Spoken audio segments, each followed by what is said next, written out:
When I told my parents I bought my first house, they mocked me and said it must be a cheap little shack. So, I invited them to the housewarming, showed them the life they could only dream of, and cut contact for good. I knew exactly how this was going to go. My entire life, my parents had one hobby: mocking me. If I succeeded at something, they belittled it. If I failed, they'd make sure I knew they'd seen it coming. Nothing I ever did was enough. So when I announced that I had finally bought my first house, I didn't expect congratulations. I didn't expect pride. I didn't expect anything except the usual sneer, the usual dismissal. And sure enough, they leaned back in their chairs, chuckling. "What is it, some tiny ugly dump?" they said, shaking their heads. "Let me guess, some rundown shack in the middle of nowhere." I didn't argue. I didn't defend myself. I just smiled, pulled out an envelope, and slid it across the table. "What's this?" they asked, raising eyebrows. "An invitation," I said. "Housewarming party next Saturday." They scoffed, tossing the envelope aside like it was junk mail. Yeah, we'll be there," they muttered. "Might as well see what kind of mess you got yourself into this time." I just smiled because this time it was different. This time I wasn't the one who would be embarrassed. This time it was their turn to be speechless. The week leading up to the party felt surreal. I had spent my whole life trying to prove myself to people who never believed in me, but this time I wasn't seeking approval. I was delivering a lesson, a final, satisfying lesson. The housewarming wasn't just some casual gathering, it was going to be an event. My new home wasn't just a house. It was the house, a sprawling, multi-million-dollar estate in one of the most exclusive neighborhoods in the city, the kind of place my parents had always dreamed of living in, but never could. And I had done it without them. I sent out the invitations to family, old friends, and some key people from work. I made sure everything was perfect: caterers, music, even valet parking. If they thought I had bought some rundown shack, they were in for the shock of their lives. But then something interesting happened. The calls started. First, it was my aunt. She had never been outright cruel like my parents, but she was complicit, always standing by, letting them tear me down. "Hey, sweetie," she said in that overly sweet voice she used when she wanted something. "Your parents said you bought a house. That's so nice. Where is it?" I could hear the skepticism in her voice. She wasn't asking out of excitement. She was fishing for something to criticize. "I sent an invitation," I said simply. "You'll see." A pause, then a hesitant laugh. "You know, your parents are just teasing, right? They only want what's best for you. Right? Because ridiculing your child's every accomplishment is the hallmark of good parenting. I guess we'll find out next Saturday," I said, then ended the call before she could keep going. Then 2 days before the party, my parents called. That was rare. They never called unless they had something insulting to say. "What's the deal with this address?" they asked. "This isn't some mistake, is it?" "No mistake," I said. "That's my house." Silence. Then they let out a short, scoffing laugh. "Yeah, okay. You expect us to believe that." "I don't expect anything," I said, smiling to myself. "Just show up." I could hear the doubt creeping into their voices, the uncertainty. They had spent their whole lives believing I was beneath them. The idea that I could have done something this big, something they never could, was scrambling their minds. Good. This was just the beginning.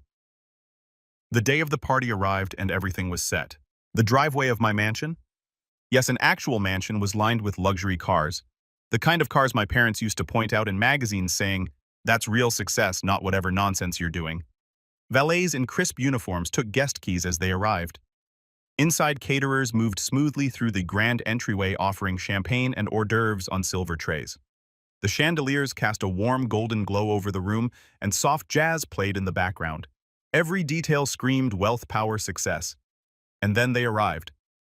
I saw my parents step out of their aging sedan, looking around in confusion. My aunt was right behind them, clutching her purse like she had accidentally wandered into the wrong neighborhood. They stared up at the house, their jaws tightening. This was not what they expected, not even close. I walked out onto the front steps, taking my time. I wanted to see at the exact moment they realized just how wrong they had been about me. "Mom, Dad," I said, my voice cool and casual. "Welcome to my home." They blinked, their mouths open slightly, but no words came out. For the first time in my life, my parents were speechless. I led them inside, where guests were already mingling, some of them people they used to admire from afar. A well-known businessman shook my hand. An investment mogul I had worked with patted me on the back. My parents knew these faces. They had talked about these people, but now I was the one among them. "Come on in," I said smoothly. "Make yourselves comfortable." They followed stiffly, their eyes darting around, taking in everything: the high ceilings, the modern art, the sweeping staircase that led to the second floor.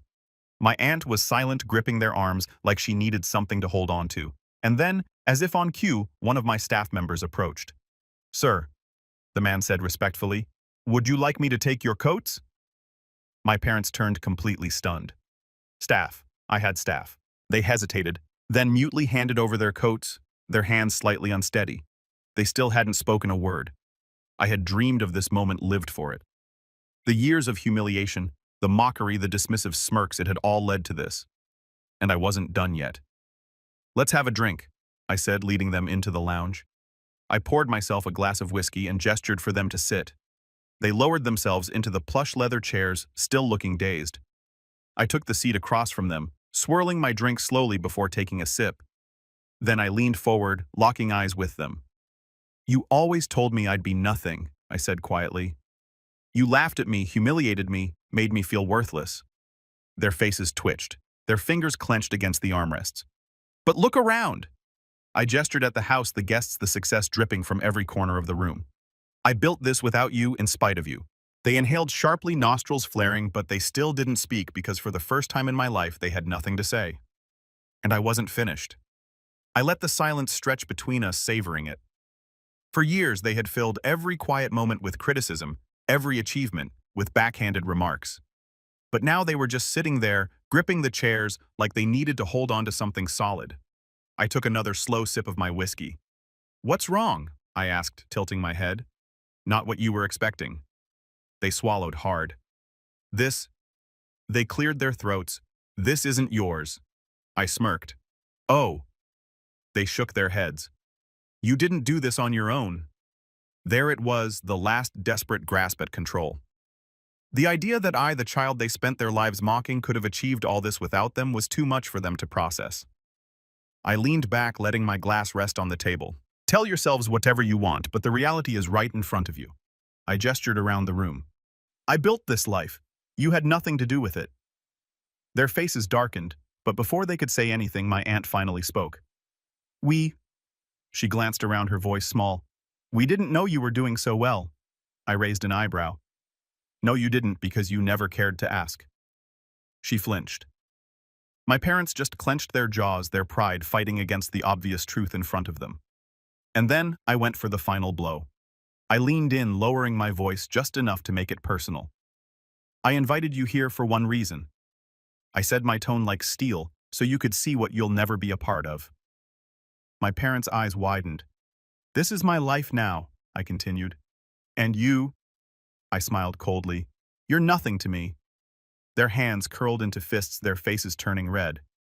"You ungrateful little..." I lifted a hand, cutting them off. I said calmly. Then I turned slightly and made a small motion with my fingers. Security stepped forward. Two large men in suits approached smoothly, standing just behind them. My parents blinked, their mouths opening slightly in shock. "You're done here," I said. "Escort them out and make sure they never set foot on my property again." My aunt gasped. "Wait." "No," I said firmly. "I spent years putting up with their garbage, years of being laughed at, disrespected, made to feel like nothing." I stared directly at my parents. "Not anymore." The guards stepped forward. They looked between them and me, breathing heavily. Their faces were a mix of rage, humiliation, and something else, something that almost looked like defeat. But they didn't fight it. They stood slowly, straightened their jackets, and gave me one last look. Then they turned and walked out. I exhaled, letting the weight of the moment settle. For the first time ever, I had the power. And my parents, they were nothing more than a bad memory, one that would never haunt me again. As the door shut behind them, a quiet ripple went through the room.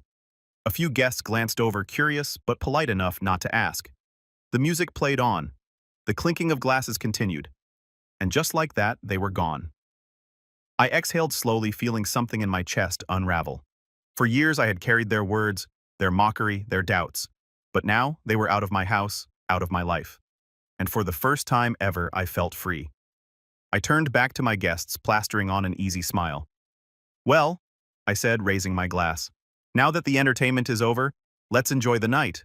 A few chuckles, a clink of drinks, and just like that, the celebration continued. But deep down, I knew this night wasn't just about the party. It was about winning. And I had won. As the night went on, I found myself stepping away from the party out onto the grand balcony overlooking the city skyline. The air was cool crisp, carrying the distant hum of life below. Inside, my guests laughed and talked, the warmth of success wrapping around them like a comfortable embrace. But I needed a moment. I leaned against the railing staring out at the lights. It still didn't feel real, not just the house, the wealth, or the event, but the silence. For the first time in my life, my parents' voices weren't in my head, whispering doubts, tearing me down. They were gone for good. I should have felt relief, victory, and in a way I did. But there was something else too, something heavier, because beneath all the satisfaction, there was a part of me that had once wanted them to be proud. It wasn't just about proving them wrong. A long time ago, before I truly understood who they were, I had wanted them to see my worth, to recognize that I had worked, that I had fought, that I had built something incredible. But tonight made it clear they never would, and that was their loss. I took a deep breath, letting the thought settle, and then I let it go. I had spent too much of my life chasing validation from people who never deserved that power over me. Now I was done. I straightened, adjusting my jacket, and took one last look at the city. Then I turned, stepping back inside where laughter and success awaited me. I had won, and it was time to enjoy it. As I stepped back inside, the atmosphere of the party wrapped around me like a warm embrace. Conversations flowed easily. Glasses clinked together in celebration. And people who once doubted me now shook my hand with admiration. This wasn't just a housewarming party, it was a statement. I made my way through the crowd, exchanging pleasantries with colleagues, old friends, and even distant relatives who had barely acknowledged me before tonight. Funny how success had a way of making people pay attention. But there was one person I was looking for. In the far corner of the room near the grand fireplace, I spotted him, Mr. Langford, a man whose influence in my industry was legendary. He had been one of my parents' idols, the kind of man they would kill to have a conversation with. And now he was here at my housewarming party. I approached, and as soon as he saw me, his face lit up. "There's the man of the hour," he said, extending his hand. "This place is incredible." I shook his hand firmly. "I appreciate that, Mr. Langford. It means a lot coming from you." He chuckled. "Call me Richard. And listen, I've been hearing a lot about what you're doing with your business. I like it. A lot." That's when he leaned in, slightly lowering his voice. "Let's talk soon. I've got some opportunities that might interest you." I smiled. Opportunities the kind my parents had always dreamed of. And now they were being handed to me. I glanced toward the entrance for a split second, remembering the look on their faces as they left. They had spent their entire lives telling me I would never make it, that I wasn't good enough, that I would never amount to anything. And yet here I was, not only proving them wrong, but thriving beyond their wildest imagination. I turned back to Richard and lifted my glass. "I'd love to talk," I said smoothly. "Let's make it happen." He grinned. "Now that's what I like to hear." As we clinked glasses, I realized something. I had been so focused on getting revenge that I hadn't taken a moment to appreciate something far more important. I wasn't just proving my parents wrong. I was building a life so extraordinary that their opinions didn't matter anymore. And for the first time ever, I truly, genuinely didn't care what they thought, because my future, it was mine. And it was limitless. The party carried on well into the night, but even as I spoke with my guests, laughed with old friends, and discussed business with people who actually respected me, I couldn't shake a feeling deep in my gut. This wasn't over, not with my parents, and I was right. Near midnight, just as the last few guests were heading out, my phone buzzed. I pulled it from my pocket, and there it was, a message from my aunt. "Your parents aren't okay. They haven't said a word since they left your house. I've never seen them like this. Call me." I stared at the message, my jaw tightening. This was what they did. Every time I stood up for myself, every time I refused to bow to their expectations, they played this game, turning themselves into the victims. They weren't not okay because of what I had done. They were like this because for the first time in their lives, they weren't the ones in control. Still, something in me hesitated. A small, bitter part of me, the part that had once craved their approval, wondered if this was finally it, if maybe, just maybe, this was the moment where they would admit they had been wrong. So I did something I hadn't planned on doing. I called. The line rang once, twice, then my aunt's voice, tight and anxious. "Thank God. Your parents need to talk to you." A pause, then the muffled sound of the phone being passed. And then finally their voices. "You think you're better than us?" I closed my eyes, exhaling slowly. Of course. Of course, that's what they had to say. No apology, no regret. Just more of the same. I didn't even let them continue. I pulled the phone away from my ear and ended the call. I wasn't doing this anymore. They weren't my problem. I slipped my phone back into my pocket, walked over to the bar, and poured myself another drink. As I took a slow sip, I glanced around the grand home I had built for myself. This was my life now, and they had no place in it. I stood there for a long time staring at my phone. The call had lasted all of 15 seconds, but it felt like a lifetime. "You think you're better than us?" That was their response. Not "we're sorry," not "we were wrong," not even "congratulations." Just that same tired, bitter resentment. And in that moment, something inside me finally broke free. For years, I had been carrying their voices in my head. Every failure, every setback, every doubt, I could hear them sneering, telling me I wasn't good enough, that I was wasting my time, that I'd never be a real success. But tonight, standing in the middle of my mansion with everything I had built, I realized something I should have known long ago. They were never my judges. I had spent my life trying to prove them wrong, trying to force them to see my worth. But the truth was, they never would not, because I wasn't enough, but because they weren't capable of seeing it. They needed me to fail because if I succeeded, if I thrived without them, it meant that all their cruelty, all their belittling, all their years of tearing me down had been for nothing. And that was something their egos would never allow. I turned my phone over, placed it on the bar, and let out a slow breath. That was it. That was the last time I would ever let them have a place in my mind.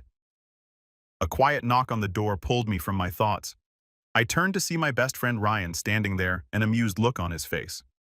"You okay?" he asked.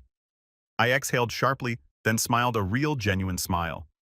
"Yeah," I said. "I think I finally am." He grinned and stepped inside, glancing around the room. "You know," he said, grabbing a glass and pouring himself a drink, "if I were you, I'd be feeling pretty damn good right now." I smirked. "Oh, I do." Ryan raised his glass. "Then here's to you, man, to proving every last one of them wrong." I clinked my glass against his. But as I took a sip, I realized something. I wasn't just celebrating proving them wrong. I was celebrating something far more important. I had finally let them go. And that was the real victory. The party had ended. The last guests had left. The house was quiet now, save for the soft crackle of the fireplace and the faint hum of the city beyond the windows. I stood in the grand living room looking around at everything I had built, the success, the wealth, the life I had carved out for myself, without my parents, without their approval, without their validation. And yet I felt lighter than ever before because this wasn't just about proving them wrong anymore. It never really was. I walked through the house slowly, taking it all in: the high ceilings, the polished marble floors, the carefully curated artwork. Everything here had a purpose, a story, a meaning. Because I had built it not to impress them, not to earn their respect, but for me, for the child they once called a failure, for the young person they never believed in, and most importantly, for the person I had become: stronger, wiser, and free. I picked up my phone one last time, staring at the unread message from my aunt. I didn't need to read it. I already knew what it would say: another excuse, another plea, another desperate attempt to make me feel guilty for choosing myself. I pressed down on the screen, hovered over the contact for a second, then I blocked the number. And just like that, I was done. No more looking back, no more waiting for an apology that would never come. I poured myself one last drink, walked out onto the balcony, and looked over the city. My city, the place where I had built my empire, the place where I had created something greater than they could ever imagine. This was my legacy. And for the first time in my life, it belonged to me, not them, just me. And that was all I ever needed. 6 months later, I sat in my office overlooking the city skyline. The morning sun cast long shadows across my desk, where financial reports showed another quarter of exceptional growth. My company had just acquired our third startup of the year, and the board couldn't be happier. My assistant knocked lightly on the door. "Mr. Langford is on line 1, she said. I nodded, picking up the phone. Richard had become something of a mentor since the housewarming party opening doors I hadn't even known existed. "The deal's going through," he said without preamble. "You'll be the youngest person ever appointed to the National Business Council." I leaned back in my chair, allowing myself a small smile. The council was exclusive invitation only and comprised of the most influential business leaders in the country. My parents had spoken about it for years, as if it were some mythical place they could only dream of. "That's great news," I said. "I appreciate your support." After we hung up, I swiveled my chair to face the window. Below, the city hummed with life, a constant reminder of how far I'd come. But despite all the success, there was still something gnawing at me, a hollowness I couldn't quite name. My phone buzzed. A text from Ryan. "Dude, did you see the news?" I hadn't. Opening my browser, I quickly found what he was referring to. My parents' business had filed for bankruptcy. The company they had used to belittle my own ambitions was collapsing. I stared at the screen, waiting for the satisfaction to come. It didn't. Instead, I felt nothing. Not joy, not vindication, just emptiness. I set my phone down and returned to work, but the thought lingered. By evening, after everyone else had gone home, I was still at my desk turning it over in my mind. Why didn't I feel anything? The answer came unexpectedly because I didn't care anymore. Their failure wasn't my victory. My success wasn't about them. It never had been. I had just been too caught up in proving them wrong to see it.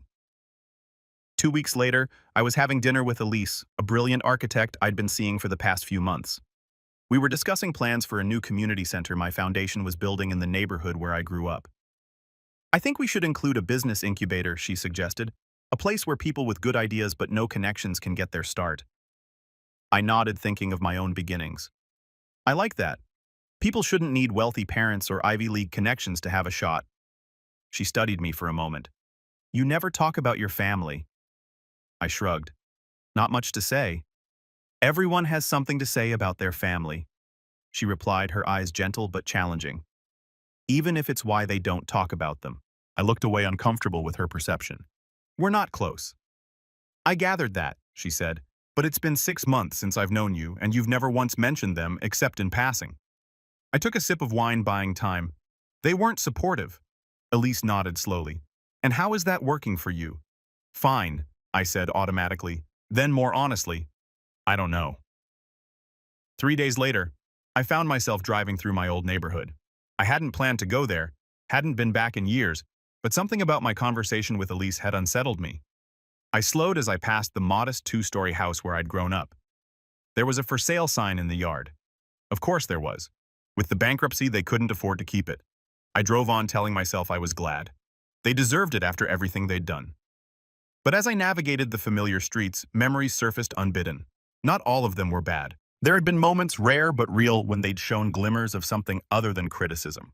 My father teaching me to ride a bike, my mother staying up all night when I had a fever, small kindnesses almost forgotten beneath the weight of everything else.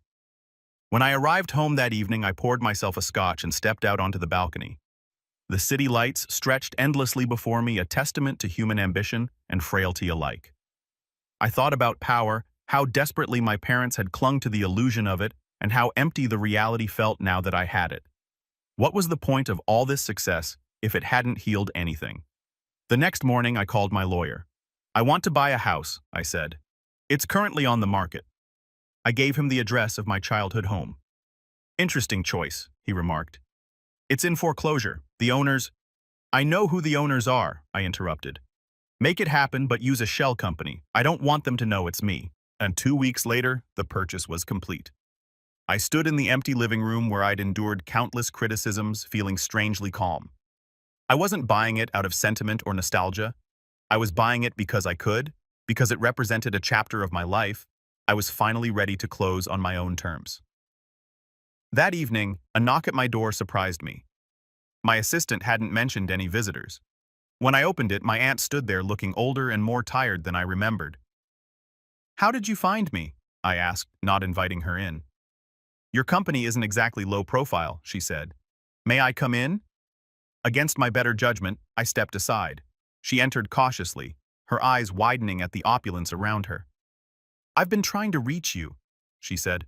"I blocked your number." She nodded as if she'd expected as much. "Your parents lost everything." "I know. They're living in a small apartment now. Your father had a mild heart attack last month." I didn't respond. "They're not good people," she said unexpectedly. "They treated you terribly. I should have said something years ago." The admission startled me. I'd never heard anyone in the family acknowledge how they treated me. "Why are you here?" I asked. She handed me an envelope. "They don't know I'm doing this. I found it when I was helping them pack." Inside was a yellowed newspaper clipping, a small article about a business competition I'd won in college. Next to it was a photograph of me accepting the award, looking young and proud. On the margin in my father's handwriting, "That's my son." "He kept it," my aunt said quietly. "All these years." I stared at the clipping, emotions warring within me. One moment of pride doesn't erase years of cruelty. "No," she agreed. "It doesn't, but I thought you should know it existed." After she left, I sat with the clipping for a long time, trying to reconcile it with everything I knew about my parents. It didn't change what they'd done. It didn't excuse any of it. But it complicated the narrative I'd built, the one where they had only ever seen me as a disappointment. The next day I called Richard Langford. "I want to start a foundation," I said, "for families in crisis, mental health services, financial counseling, mediation." "Interesting pivot," he said. "Any particular reason?" I thought about the clipping, about the for sale sign, about the emptiness of victory. "Let's just say I've been thinking about legacy." A month later, I sent a letter to my parents' new address. It wasn't an olive branch exactly. I didn't forgive them. I wasn't sure I ever could. But it was an acknowledgement of the pain of our shared history, of the possibility that people could be more complicated than the roles we assigned them. I didn't invite them back into my life. I didn't offer financial help or reconciliation. I simply let them know about the foundation and included 2 tickets to the opening gala. I didn't expect them to come. I wasn't sure I wanted them to. But as I sealed the envelope, I realized something important.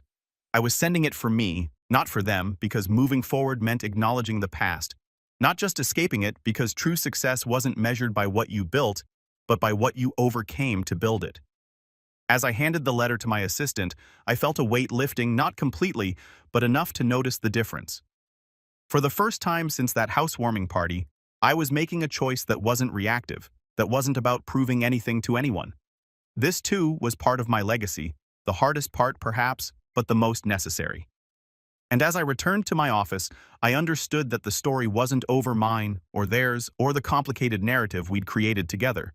There would be more chapters, more choices, more moments of reckoning. But for now, this was enough, a small step towards something that felt unexpectedly like healing. Not forgiveness, not yet, maybe not ever, but something quieter and more profound. The recognition that I no longer needed their failure to validate my success. And in that recognition was a freedom more powerful than revenge could ever be.